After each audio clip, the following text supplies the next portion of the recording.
Ni mwendelezo wa milio inayotolewa na Ukraine pamoja na nchi za magharibi, ambapo kwa mujibu wa taarifa ambayo imetolewa na Rais wa Ukraine Bwana Volodymyr Zelensky, amesema Urusi inapanga kufanya mashambulizi mawili makubwa zaidi ya kijeshi msimu huu wa vuli, licha ya kampeni tatu za awali kushindwa mwaka huu. Amezungumza maneno hayo akieleza kwamba mashambulizi haya mapya yanakuja wakati Urusi ikiendelea kushinikiza mafanikio mashariki mwa Ukraine. Rais wa Ukraine Bwana Volodymyr Zelensky amesema wanajiandaa kwa operesheni mbili kubwa za mashambulizi katika msimu huu wa vuli. Tayari walishajaribu mara tatu na sasa wanapanga mara nyingine mbili mfululizo.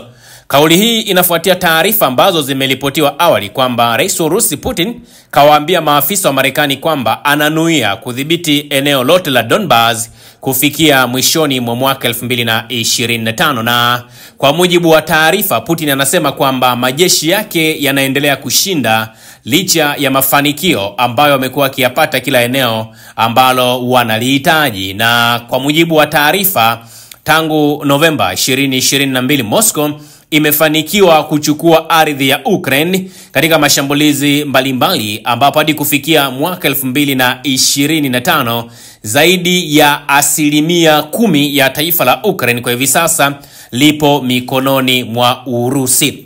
Na kuthibitisha kwamba Urusi wako serious na hii biashara ya kupambana na Ukraine, nimeona Jenerali Mkuu Varel Gerasimov amesema kwamba operation ya kijeshi dhidi ya Ukraine itaendelea, na ambapo amesema vikosi vya Ukraine vinaendelea kurudi nyuma na wanalazimika kufukia mashimo ambayo yalitobolewa wakati wa mapambano katika eneo la mstari wa mbele. Kaongea maneno haya kwenye mkutano na waandishi wa habari wa Wizara ya Ulinzi ya kule Urusi. Gerasimov anasema vikosi vya pamoja vya Urusi vinaendelea na mashambulio yasiyo na kikomo kwenye maeneo mengi katika eneo la mstari wa mbele. Nikimnukuu, anasema uchambuzi wa hali ya vikosi vya Ukraine unaonesha kuwa katika majira ya vuli na majira ya kiangazi adui alijaribu kuielekeza kikamilifu katika kupunguza mashambulizi yetu, huku akipata hasara kubwa. Kwa matokeo hayo, jeshi la Ukraine lina nguvu kazi ndogo na linalazimika sasa kuhamisha vitengo vyake vyenye ufanisi mkubwa kutoka upande mmoja wa mzozo kwenda mwingine ili kuweza angalau kufukia magap ambayo yamejitokeza wakati wa mapambano. Na anasema leo hii mpango mkakati upo kikamilifu mikononi mwa wanajeshi wa Urusi. Lakini pia Gerasimov amesema kwamba shambulio la anga linaendelea kufanywa mara kadhaa dhidi ya vituo vya utengenezaji wa silaha pale Ukraine, ambapo ameeleza kwamba wakati wa msimu wa vuli na kiangazi mashambulio haya yalifanywa dhidi ya vituo 76 muhimu ambavyo vinatumika kutengeneza silaha za Ukraine.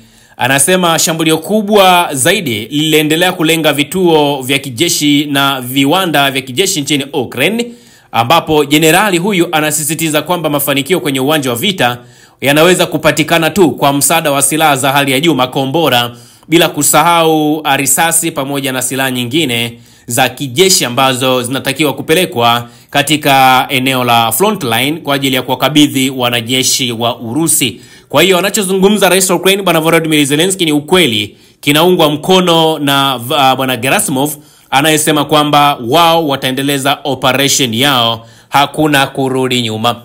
Lakini pia tumekutana na hiyo ripoti nyingine ambayo mnakumbuka asubuhi niliwaambia kwamba nchi za magharibi zinafanya ule mchezo, sisi tulisoma kwenye kitabu gani kinaitwa, anasema nani atamfunga paka kengele. Yani the story ilikuwa wale tunaita wale panya wale wote walivalishwa kengele. Kwa hiyo wanalazimika wakati wanatembea ile kengele inakuwa inapiga. So hata adui ukiwa unakuja anakuwa anajua kwamba adui yetu anakuja. Kwa hiyo unaangalia namna gani ya kujirescue, namna gani ya kuhide pamoja na vitu vingine. Sasa hata nchi za magharibi sasa hivi zote zimeanza kuhofia kwamba ni nani atakayejitokeza halisi, achana na hawa mamluki ambaye atamfunga paka kengele, kwa maana nani ambaye ataianzishia mashambulizi ya moja kwa moja Urusi. Na Rais wa Ukraine Volodymyr Zelensky sasa hivi ameamua kuzungumza ukweli kwamba nchi za magharibi zinaendelea kuchelewa kutekeleza vikwazo dhidi ya Urusi, na anasema zinapaswa kuweka maslahi ya Ukraine mbele kuliko kitu kingine chochote kile. amezungumza na Sky News. Zelensky amesisitiza kuwa majadiliano kuhusu athari zinazoweza kutokea kutokana na vikwazo zaidi ni upotevu hatari wa muda, na kwamba nchi za magharibi zinapaswa kufikiria zaidi kuhusu Ukraine badala ya kujali uhusiano wao na Urusi.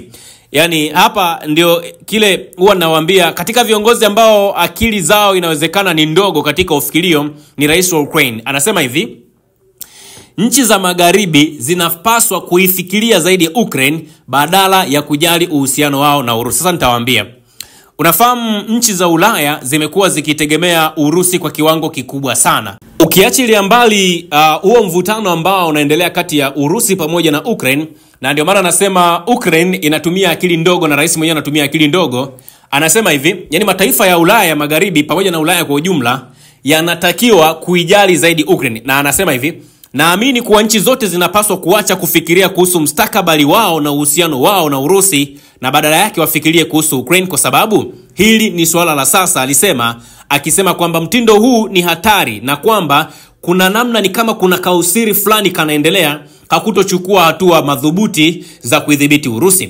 Zelensky pia amekosoa Umoja wa Ulaya kwa kuchelewa kufikia maamuzi na kusema kwamba EU inajificha nyuma ya urasimu. Lakini pia anasema Rais Donald Trump ambaye amerudi madarakani Marekani anataka kuonesha uungaji mkono wa kupunguza uagizaji wa nishati kutoka Urusi na kuweka ushuru mkubwa kwa mataifa kama China na India, lakini anasisitiza kuwa Marekani haiwezi kungojea hatua za EU. Sasa wakati Zelensky anazungumza maneno haya, ndio maana niliwaambia huyu jamaa akili yake kidogo ni kama ina kiwango kidogo sana cha kufikiria. Wanasema hivi, siku zote watu huwa tunaangalia zaidi yule mtu ambaye anatunufaisha, au sisi tunanufaika kwake. Ukraine haikuna namna inazinufaisha nchi za Ulaya. Na watu ambao mpaka sasa hivi wamenufaika kwa 100% ni wa Marekani, kwa sababu tayari wameshajimegea kipande ambacho kina ardhi oevu ya taifa la pale Ukraine. Sasa rais wa Marekani tunafahamu anatarajiwa kukutana na Zelensky Washington kule, na huko wanatarajiwa kuzungumza mambo kadhaa. Miongoni mwa yale ambayo ameyazungumza Trump, anasema rais wa Ukraine ni lazima akubali kupoteza. Hii kauli ameirudia tena. Na moja ya reason za kwa nini wanamuona rais Volodymyr Zelensky ni kama mtu ambaye hana maana, JD Vance ambaye ni makamu wa rais wa Marekani alizungumza akasema rais wa Ukraine bwana Volodymyr Zelensky, wakati Kamala Harris akiwa mpinzani wa rais Donald Trump pale eneo la Pennsylvania, wakati wameenda, bwana Volodymyr Zelensky alimuunga mkono Kamala Harris ambaye alikuja kuangushwa kwenye uchaguzi. Kwa hiyo hawa jamaa wanacheza trick. Kwanza wana kisasi na bwana Volodymyr Zelensky kwa sababu aliwasaliti back then, lakini pili wanataka kumuonesha Zelensky kwamba Zelensky hawezi kuwa na nguvu kama ambavyo Urusi iko na hiyo nguvu, na mataifa ya Ulaya yamekuwa yakitegemea sana Urusi. Na ndio maana nimesema, yani Zelensky kabla atamke hiyo kauli ya kwamba mataifa ya Ulaya yanatakiwa kumfikiria kwanza yeye kuliko kufikiria uhusiano waliokuwa nao na hiyo Urusi, nitawaambia kitu kimoja. Kwa nini Urusi inaonekana nchi za Ulaya zinaiogopa sana? Kwanza wanaiogopa kwa sababu baadhi ya mataifa makubwa ya Ulaya bado yanategemea kwa viwango vikubwa sana pale nchini Urusi, hasa kwenye sekta muhimu. Na tunapozungumzia sekta muhimu, mataifa kadhaa yanaitegemea Urusi kwenye nishati, hasa mafuta pamoja na gesi asilia, na hii ndio sekta muhimu sana kwa Ulaya ambayo wamekuwa wakitegemea Urusi kwa kiwango kikubwa. Gesi asilia kabla ya vita ya Ukraine, karibu 40% ya gesi yote Ulaya ilikuwa inatoka Urusi kupitia lile bomba la Nord Stream 1. Mataifa kama Ujerumani ambayo inamsupport Ukraine, Italy inayomsupport Ukraine, Hungary inayomsupport Ukraine, lakini sasa hivi wameanza kujiondoa. Australia yameathirika sana baada ya kupungua kwa usambazaji wa gesi asilia. Lakini kitu kingine, ile crude oil.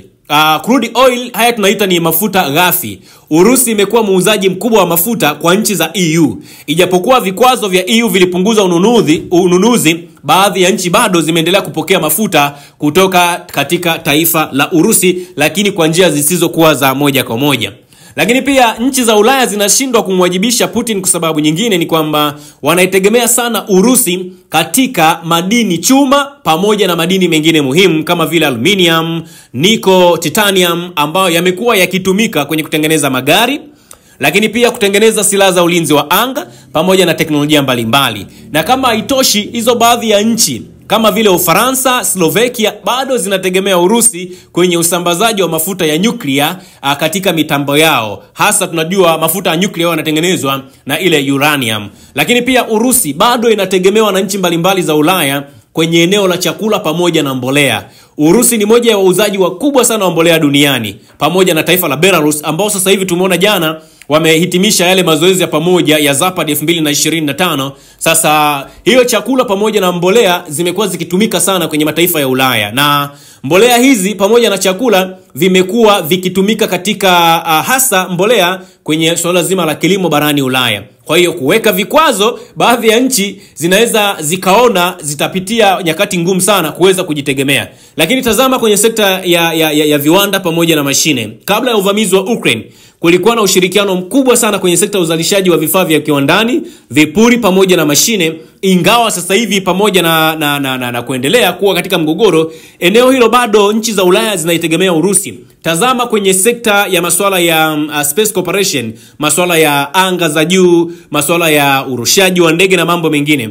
Mnafahamu Urusi pamoja na ile shirika la anga la Ulaya inafahamika kama ESA walikuwa ni washirika katika baadhi ya miradi ya anga, na ushirikiano huu umepungua, lakini utegemezi bado unakuwepo, hasa katika uzinduzi wa satellite kwa kutumia makombora ya Urusi. Kwa hiyo Rais wa Ukraine Bwana Volodymyr Zelensky kwamba ana kila sababu ya kufikiri kwamba nchi za Ulaya zinatakiwa zimtazame zaidi yeye, lakini wanasema hivi, tunakutazama una nini cha kupa. Ndio maana hata kwenye Biblia na kwenye Qur'ani imeandikwa mwenye nacho huwa anaongezewa na mwenye kidogo huwa ananyang'anywa.